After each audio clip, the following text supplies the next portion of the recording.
Әдеттегідей Бану Аманқызының каналына қош келдіңіз. Каналға тіркеліп, лайк басуды ұмытпаңыз. Бүгін сіздермен Қабдеш Жұмаділовтің шығармашылығы және тағдыр романын талдайтын боламыз. Қабдеш Жұмаділов кім? Қабдеш Жұмаділов қазақ әдебиетінің көрнекті қаламгері. Қабдеш Жұмаділов 1936-2021 жылдар аралығында өмір сүрген. Қазақтың белгілі жазушысы, Қазақстанның халық жазушысы, тарихи романдардың шебері. Ол өзінің шығармашылығында қазақ халқының тарихи кезеңдерін, шетелдегі қазақтардың тағдырын, ұлттық бірлігі мен тәуелсіздік жолындағы күресін тереңнен бейнелейді.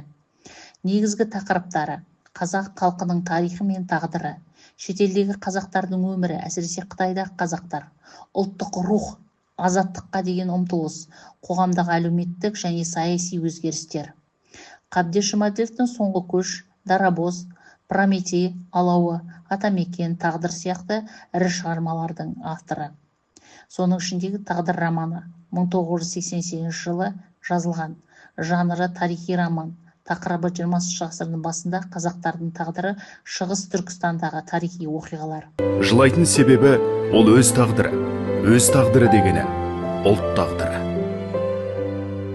Атақты тағдыр романында Дәмежан деген бас кейіпкер кітап аяқтаған кезде жыламай тоқтау мүмкін емес. Сол қазақтың ішкі пенделігі, өз арасындағы надандық, ұру таластығы, бейшаралық, сорлықтың құрбаны болып әкелген. Романның қысқаша мазмұнына тоқталайық. Романның басты кейіпкері Мұқаш. Ол Қытай жерінде Шыңжыңда өмір сүрген қазақ азаматы. Қытайдағы қазақтардың ауыр тағдырын басынан өткерген тұлға.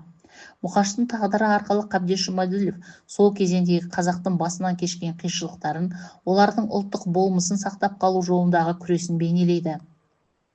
Романда қазақтардың бір бөлігі Кеңес одағына, бір бөлігі Қытайға қарап қалған тарихи жағдайы, олардың ұлттық сана сезім мен рухани қайшылықтары кеңінен суреттеледі. Шыңжыңдағы қазақтардың Қытай билігінің қысымына ұшырауы, олардың басқа елдерге көшуге мәжбүр болуы секілді маңызды мәселелер қозғалады. Бұл отарлау өктемдігі құрсауындағы ұлт тағдырын, азаттық күрестің ауыр жолдарын суреттеген шығарма.